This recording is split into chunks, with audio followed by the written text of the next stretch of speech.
Welcome to our conversation on our cellular immune response. So remember, this is one component of our specific immunity. And with this particular part of our specific immunity, we are going to be focusing on T cells. And T cells are the key player when we're targeting intracellular pathogens. So remember, intracellular means the pathogen is actually inside some of our cells and it's replicating and taking over. And so more often than not, the intracellular pathogen is a virus because all viruses are intracellular. But there are a few bacteria that also behave this way. Most bacteria are extracellular, meaning they get inside the body, but not inside specific cells, okay? But there are always exceptions to every rule. So there are a few bacteria that can also be targeted by our cellular immune response. Now, one big difference between our cellular response and our humoral response, aside from the target, is what these cells recognize. B cells are going to be able to recognize intact pathogen, but our T cells cannot. T cells only recognize antigen that has been digested and presented by an antigen presenting cell. Okay, so basically what that means is a T cell doesn't recognize the pathogen directly. It is dependent upon a different cell, an antigen presenting cell, to find the pathogen, eliminate that particular one, and present it and show it to the T cell. The T cell then goes and kind of says, hey, what you got there? Oh, yeah, that is a pathogen. We need to get rid of this. And then it will release cytokines, little molecules that say, uh-oh, we do have a problem. Let's get going, okay? Because remember, we're talking about our primary response to a pathogen. The first time we're coming into contact with a pathogen, the body has to realize there is a new threat. It's presented it, and our T cells are going to kind of be like, all right, let's go, let's go, let's go. We've got to eliminate it, okay? So let's take a look at this process in a little bit more detail. So notice here is our dendritic cell. This is a type of antigen presenting cell. And it's the one that's really going to come into play here for activating our T cells. So again, when you hear T cell, you need to think cellular immunity. And so notice what's being emphasized here. Okay, this is an MHC2 marker, and it's got that antigen that it's presenting. So remember, only antigen presenting cells have MHC2. And so here, this dendritic cell has already found the pathogen, digested it, and is now presenting it. And it's basically showing it to this little virgin T cell over here. Think of this as an inactivated T cell. It's just going around looking for a problem, but it hasn't found one yet. So when this dendritic cell has presented this antigen, this virgin T cell is like, ooh, hey, what do you got there? And so here you can see the T cell is now bound to that antigen. And so basically it's like confirming, ooh, yep, that is an antigen. It does not belong.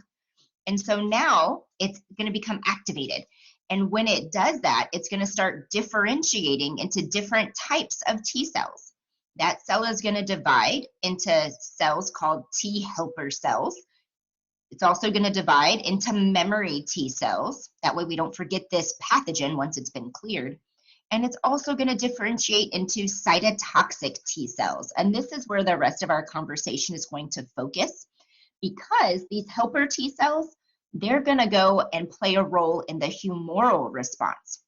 Remember, in the last video, I mentioned that even though our specific immunity has these two branches, the humoral and cellular, they're not mutually exclusive. They work together, okay? And so the T helper cells here are going to kind of be that link that connects the humoral response to the cellular response, okay? So Memory cells are always going to focus on just remembering that pathogen. They tend to stick around after the infection has been cleared. And there's just a few of them that will kind of circulate in the body, just waiting until we face that pathogen again. So that way our body can respond quicker. Okay. So we're going to go ahead and focus right now on these cytotoxic T cells. And if you look at their name, cytotoxic, it kind of gives you a hint as to what they're going to do. They actually behave a lot like natural killer cells, and they are going to target and eliminate infected cells, and they do that by inducing apoptosis, much like those NK cells did before. Okay. All right, so let's look at these cytotoxic T cells.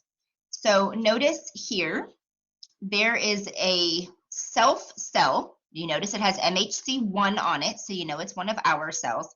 But notice it's infected, okay? And it just says, here's this little pathogen here, these little brown circles. So this is a sick self cell, okay? And we're gonna go ahead and just assume it's a virus for this example. And so what's happening is, remember, viruses come in and they take over that host cell, right? So that host cell, what it ends up doing is it will present some of these little proteins that it's making for the virus. And it's like, yo, you know, I'm kind of sick. Something's not right. So I'm just gonna show y'all what I'm making. Kind of help check me. Am I okay or not? And so what happens is, on this MHC1, it's presenting some of these proteins, in this case a viral protein, on its surface. So here comes this little cytotoxic T cell. That's what CTL stands for, this cytotoxic T cell. And it's gonna come on over and check it out, okay? Now, you don't need to remember CD8, TCR, and all that stuff. It was just labels on the picture. Don't worry about that. And so here is where we're zooming in on the cytotoxic T cell checking this antigen that the infected cell is showing. And notice they bind, they fit, it's a match. So this is going to activate the cytotoxic T cell. Okay, it says, yes, there's a problem, we need to respond. So it's this binding here that activates the cytotoxic T cell. Okay, and then look what happens. That cytotoxic T cell is going to behave like that natural killer cell.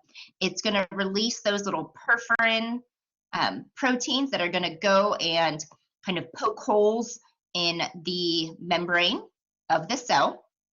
That's going to let those proteases get inside. And kind of an extra layer of detail here that we didn't talk about with NK cells is these proteases, as they do their job, they cause the cell to produce nucleases. So again, ACE means it's an enzyme. Nuclea sounds like nucleic acid. And so these nucleases actually go in and basically chop up any DNA it can find, whether that's the host cell's DNA or the viral DNA. And so this is going to cause the cell to die. This is causing apoptosis. And so the cell is going to implode, kind of trapping any virus particles that are there inside, because we're trying to limit the spread of the infection. Okay? So kind of from the top, one more time, we have this infected self cell. It's not feeling so good. It's not behaving properly. So it's presenting some of the viral proteins on the surface, because it's kind of like, hey, something's wrong. Check me out. Right now, this cytotoxic T cell, this green cell at the top, it's naive because it hasn't been activated. Okay, it's looking for a problem, but so far it hasn't found one. Once it detects this antigen, it checks it out. That's what's happening in the middle. It is able to bind. It says, oh, yes, yes, that is a threat. So now it has been activated, which is going to allow it to release the perforins and the proteases, which then get inside the cell, activate those nucleases, and essentially just cause the cell to implode and die. Okay, so this is what cytotoxic T cells do. Okay, And so this is one of the main components or key players of our cellular response. The cytotoxic T cells, along with memory T cells. There are also T helper cells, which are going to come into play in the next video. Okay, but it is important, to remember, all right, that this T cell that was not differentiated, okay, it's called a virgin T cell, nothing has happened. It is only going to recognize digested pathogen, okay? See, it's only recognizing the little antigen here that the dendritic cell is showing. It does not recognize intact pathogen, okay? It only recognizes pathogen that has been found and chopped into bits.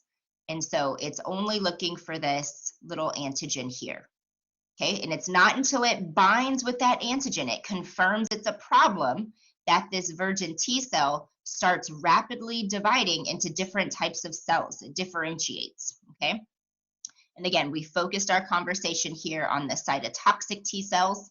We're going to talk next about the helper T cells. And then memory T cells, again, we're not going to have a huge discussion on them because their whole purpose is to kind of stick around so that our immune system remembers that this pathogen existed, okay?